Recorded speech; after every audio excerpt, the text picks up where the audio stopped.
Movie start होती है और हम 4 लड़कों को एक बीच पर देखते हैं। वो आपस में बात कर रहे थे तभी वहाँ पर एक लड़की दिखती है। वो वहाँ का कचरा साफ कर रही थी। सारे फ्रेंड्स अपने एक फ्रेंड एडी को डेर देते हैं कि जाकर उस लड़की से रीजन पूछो क्यों ये सब साफ क्यों कर रही है। वो जाकर उसे अप्रोच करता है और लड़की ने उसे कहा कि 7-11 को मैंने लूटा था, इसी वजह से मुझे काम मिला है। वो मजाक कर रही थी। वहाँ पर फिर सारे फ्रेंड्स आ जाते हैं और अपना अपना इंट्रोडक्शन देने लगते हैं। स्लोली उनकी कन्वर्सेशन आगे बढ़ने लग गई। वो लड़की अपना नाम निकोल बताती है। तभी वहाँ पर एक आदमी आता है जो उस बीच का मैनेजर था। वो निकोल को काम ना करता हुआ देखकर उन लड़कों को वहाँ से भगा देता है। अगले दिन हमें कार्लोस को दिखाया जाता है जो मॉर्निंग में अपना ब्रेकफास्ट कर एक स्कूल की बस में बैठ जाता है। वो अपने हाथ में यूएस एकेडमी का ब्रोशर देख रहा था। दूसरी तरफ हमें निकोल अपने घर पर दिखाई जाती है। वो अपनी दवाई लेकर टीवी देख रही थी। टेलीफोन की रिंग बजती है और निकोल की मॉम फोन रिसीव करती है। दूसरी तरफ निकोल के फादर थे। वो दोनों जब बात कर रहे थे तभी निकोल अपने फ्रेंड्स के साथ गाड़ी में स्कूल के लिए निकल जाती है। निकोल और कार्लोस ये एक ही स्कूल में थे और एक दूसरे के क्लासमेट भी थे। एक तरफ कार्लोस एक बहुत इंटेलिजेंट स्टूडेंट है और दूसरी तरफ निकोल एक बिगड़ी हुई लड़की थी। नेक्स्ट सीन में हम देखते हैं कि कार्लोस को निकोल एक पेड़ के नीचे दिखी। वो जाकर उसे बात करता है। उससे बात करने के लिए उसके पास जाता है। उसे कुछ बताने की कोशिश कर रहा था पर निकोल उसे भाव नहीं देती। अपने फ्रेंड्स के साथ कार्लोस को चिढ़ाने लगती है। कार्लोस को निकोल का बिहेवियर अच्छा नहीं लगता तो फिर उसे इग्नोर कर वहां से चला जाता है। बाद में उसने उसे इग्नोर करना कंटिन्यू किया था। दूसरे दिन कार्लोस फुटबॉल खेल रहा था। उसका मैच जब खत्म हो गया तो उसके पास निकोल आई।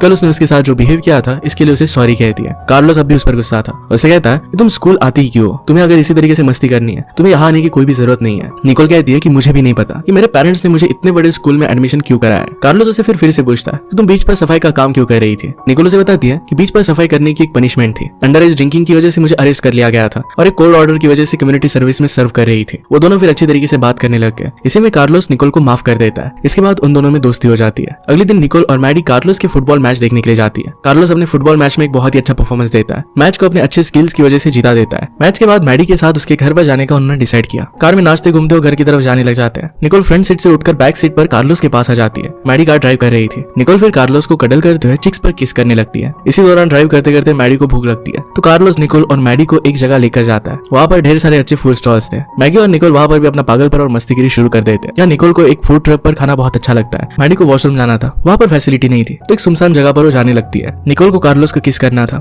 उसके करीब आके तो कार्लोस खुद निकोल को किस कर लेता है। कार्लोस फिर उन दोनों को अपने फ्रेंड्स के पास लेकर जाता है। वो बीच पर एक दूसरे के साथ बहुत ही अच्छे से टाइम स्पेंड करते हैं। उनके साथ कार्लोस का ब्रदर भी था जिसका नाम था हेक्टर। सभी लोग अपना इंट्रोडक्शन देते हैं तभी कार्लोस की मॉम बाहर आती है। उन्हें वो डांटने लग गए क्योंकि कार्लोस को ऐसी लड़कियों के साथ घूमना उसे अच्छा नहीं लगता था। मॉम की डांट का कार्लोस पर बहुत असर पड़ रहा था पर इन सारी बातों को नजरअंदाज कर देता है। वो अपने रूम में जाकर सोने की कोशिश करता है। दूसरे दिन निकोल स्कूल की प्रीमाइसेस में एक दूसरी अनजान लड़की के साथ टकरा जाती है। वो लड़की निकोल पर बहुत भड़क गई थी। निकोल उसे इग्नोर कर अपनी फोटोग्राफी क्लास में चली जाती है। वही लैब में कार्लोस भी आ जाता है। निकोल के पास जाने के बाद कार्लोस को एक फोटो दिखती है। ये फोटो कटी हुई थी। निकोल कार्लोस को बताती है कि यही मेरी दुनिया है, इस दुनिया में सिर्फ मेरी ही मर्जी चलती है। उसे फोटोग्राफी बहुत अच्छी लगती थी। उसने इस फोटोग्राफ को इसलिए फाड़ा था ताकि जिन लोगों की उसे अपनी लाइफ में जरूरत नहीं है उन्हें फोटो में भी नहीं चाहती। यहाँ पर दोनों बहुत बात करते हैं और एक दूसरे को करीब से जानते हैं। वो फिर से किस करते हैं। दूसरे दिन निकोल कार्लोस को अपने घर पर बुलाती है। वहाँ पर दोनों इंटीमेट होने लगते हैं। बाद में उन्हें निकोल के घर की खिड़की के बाहर एक अनजान आदमी का पता चलता है। कार्लोस छिपने की कोशिश करता है तभी निकोल उसे बताती है कि अनजान आदमी मेरे फादर ही है। मैं क्या करती हूँ इससे उन्हें कोई भी फर्क नहीं पड़ता। निकोल और कार्लोस फिर और एक बार करीब आने लग गए। वो इंटीमेट होने की कोशिश करने लगते हैं लेकिन कार्लोस को निकोल के फादर के वहाँ पर होना ये बात वो भूल नहीं पा रहा था। निकोल समझ जाती है कि कार्लोस जरा अनकंफर्टेबल है और उसे फोर्स नहीं करती। फिर से वो साथ में बैठ गए। कमरे से बाहर निकलते ही निकोल को अपनी स्टेप सिस्टर मॉर्गन मिलती है। निकोल मॉर्गन को उठाकर उसके साथ खेलने लगती है पर ये बात मॉर्गन की मॉम को अच्छी नहीं लगती। वो मॉर्गन को निकोल के हाथ से छुड़ाकर दूर लेकर जाती है। इसके बाद निकोल के फादर ने कार्लोस के साथ हैंडशेक किया। उनकी बातचीत होने लग गई। वो कार्लोस से उसके फ्यूचर प्लान के बारे में पूछते हैं। यही बातें निकोल सुन रही थी। निकोल अपने फादर को कार्लोस से बात करने के लिए मना करती है। कार्लोस कहता है कि तुम्हारे फादर है, मैं उनसे बात कर सकता हूँ। अपने फ्यूचर के बारे में बताते हुए कहता है कि मुझे एयरफोर्स ज्वाइन करनी है। वो एक अच्छा पायलट बनना चाहता है। निकोल के फादर इस बात को सुनकर बहुत खुश होते हैं। इसके साथ वो निकोल को ताना मारते हैं कि कोई ना कोई तो अपने फ्यूचर के बारे में सोच रहा है, तुम्हें तो अपने फ्यूचर की कुछ पड़ी ही नहीं है। बात करते करते कार्लोस को पता चल जाता है कि जिनको उसने स्पॉन्सरशिप के लिए लेटर लिखा था ये और कोई नहीं तो निकोल के फादर ही थे।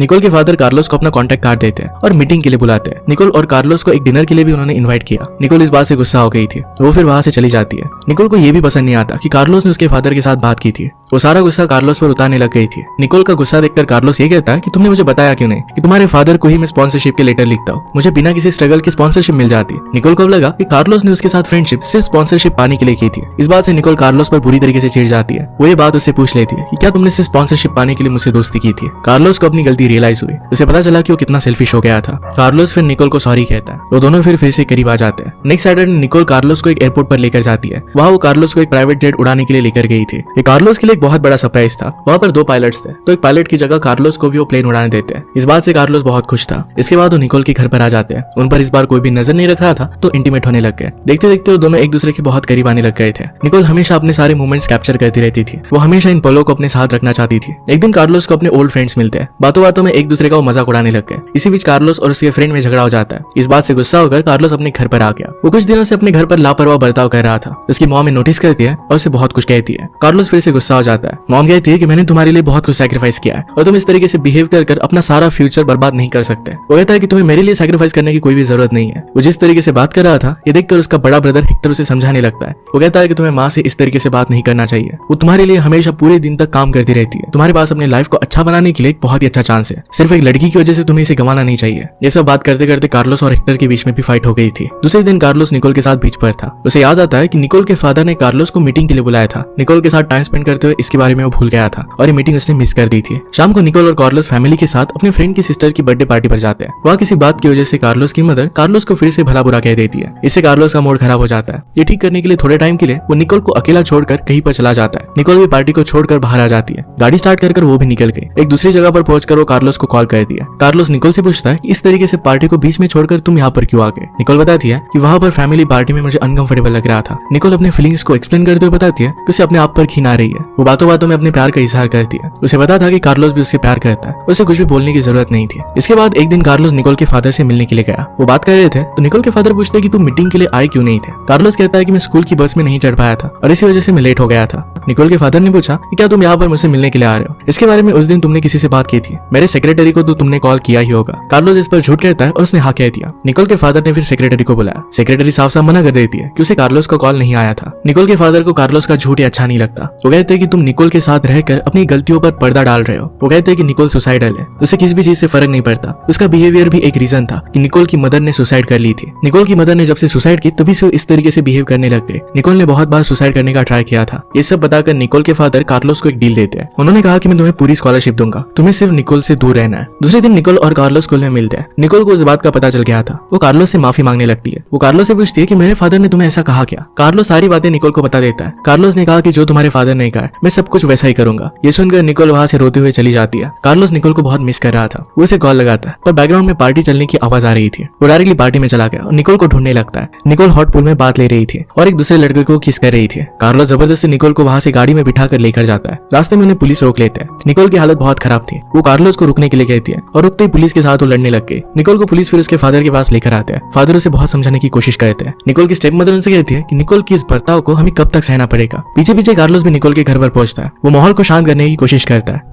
निकोल के फादर कार्लोस को भी यहाँ से जाने के लिए कहते हैं। निकोल इस बात से बहुत गुस्सा हो जाती है। उनसे पूछती है कि आप हमें जुदा करने की क्यों कोशिश कर रहे हो। मैं कार्लोस से प्यार करती हूँ। क्या प्यार करने का राइट मेरे पास नहीं है। वो रोने लगती है। सब उसे छोड़कर अपने रास्ते निकल जाते हैं। नेक्स्ट डे कार्लोस निकोल को स्कूल में ढूंढने लगता है मगर वो कहीं पर भी नजर नहीं आती। जब वो अपने एग्जाम दे रहा था तो खिड़की में देखने पर उसे निकोल दिखी। कार्लोस एग्जाम को बीच में ही छोड़कर चला जाता है। वो जाकर उसे फोटोग्राफी लैब में मिलता है। वो बात करते हैं तो निकोल कार्लोस को कहती है कि मेरे फादर मुझे कहीं और जगह पर लेकर जाने वाले हैं। कल रात जो भी हुआ था इसके लिए निकोल कार्लोस से माफी मांगती है। कार्लोस कहता है कि हमें कहीं और जाना चाहिए। निकोल कहती है कि तुम्हारे एग्जाम चल रहे हैं। कार्लोस ने कहा कि मुझे कुछ भी फर्क नहीं पड़ता, ना इस एग्जाम से, ना इस स्कूल से, ना तुम्हारे फादर से। मैं सिर्फ तुमसे प्यार करता हूँ और तुम्हारे साथ ही रहना चाहता हूँ। वो दोनों फिर स्कूल के पीछे के डोर से निकल जाते हैं। एक होटल में जाकर एक दूसरे के साथ बहुत अच्छा टाइम स्पेंड करते हैं। वो दोनों इंटीमेट हुए। इसके बाद निकोल अपनी पर्सनल डायरी में कार्लोस को अपने लेटर्स दिखाती है। ये सुसाइड नोट्स थे। निकोल उसे अपनी मदर के बारे में कहती है। उसने कहा कि मेरे फादर को हमेशा लगता रहता है कि मैं भी अपनी मदर की तरह सुसाइड ना कर लूं। कार्लोस निकोल को समझाता है कि तुम्हारे फादर भी तुमसे बहुत प्यार करते हैं। उन्हें सिर्फ पता नहीं कि तुम्हें कैसे कंट्रोल किया जाए। तुम्हारे एज को सीरियसली नहीं लेते। अगर उन्हें अच्छे से समझाया जाए तो समझ सकते हैं। रात में बैल्कनी में निकोल सोच रही थी। कार्लोस उसके पास आकर पूछता है कितनी गहराई से तुम सोच कर रही हो। निकोल कहती है कि मुझे हमेशा तुम्हारे साथ रहना है। मुझे अपने आप में अब चेंजेस करने पड़ेंगे, इंप्रूव होना पड़ेगा। जिस तरीके से मैं सोचती थी वैसा अब मुझे नहीं सोचना है। उसे लाइफ के लिए पॉजिटिव बनना है। कार्लोस निकोल की इस जर्नी में उसे साथ देने का वादा करता है। नेक्स्ट डे निकोल अपने फादर के पास जाती है। उनसे कहती है कि आप जो कहोगे मैं वही करूंगी। वो खुद में इंप्रूवमेंट लाना चाहती थी। वो ये भी कहती है कि मुझे पता है मैं आपको मॉम की याद दिलाती हूँ पर मैं ऐसा कुछ भी करने नहीं वाली। निकोल ने कहा कि मैंने बहुत सारी चीजें की है जो लोग समझ नहीं पाएंगे पर आपने हमेशा मुझसे प्यार किया है। फादर ये सब बात सुनकर उसे गले लगा लेते हैं। फादर कहते हैं कि मुझे पता नहीं कि मैं तुम्हें इंप्रूव कैसे कर सकता हूँ। वहाँ पर निकोल की स्टेप मॉम आके वो कहते हैं कि हमें किसी दूसरी जगह पर जाना चाहिए ताकि यहाँ की यादें निकोल को तकलीफ ना पहुंचाए। सब लोग घर के बाहर आ जाते हैं। दरवाजे के बाहर कार्लोस गाड़ी लेकर तैयार था। कार्लोस निकोल के फादर से कहता है कि मैं निकोल के पूरी तरीके से ख्याल रखने के लिए रेडी हूँ, मैं उसकी सारी खुशियों का ख्याल रखूंगा। निकोल के फादर कार्लोस के पास जाते हैं और कहते हैं कि शुक्रिया मेरी हर एक बात को मानने के लिए। इसका मतलब है निकोल को सुधारने के लिए निकोल के फादर और कार्लोस ने मिलकर प्लान किया था और अब निकोल खुद सुधरना चाहती थी। एंड में दिखाया जाता है कि निकोल ने काफी सारा इंप्रूवमेंट किया था। कार्लोस भी एक अच्छा पायलट बन चुका था। निकोल और कार्लोस एक दूसरे के प्यार में बहुत खुश थे। इसी के साथ ही मूवी एंड हो जाती है। अगर आपको एक्सप्लेनेशन अच्छा लगता है तो प्लीज लाइक और कमेंट जरूर कर दीजिएगा। मैं बहुत सारी मूवीज लेकर आता रहता हूँ, तो प्लीज चैनल को सब्सक्राइब कर दीजिए और बेल नोटिफिकेशन आइकन देना मत भूलिएगा। हम फिर से मिलेंगे और इन मूवी के साथ, तब तक के लिए थैंक यू और आप अपने आप का ख्याल रखिए।